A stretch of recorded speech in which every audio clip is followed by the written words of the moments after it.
Another driver is that you feel a deep inner distortion between what you would like to do.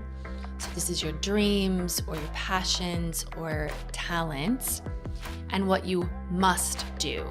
And that would be duties. It's more of the living out of your duty and the day-to-day grind rather than through your inspiration, your creativity, and your dreams. And this creates that duality between your emotions and your thoughts. Should you speak up, or should you keep the truth and your deeper feelings hidden?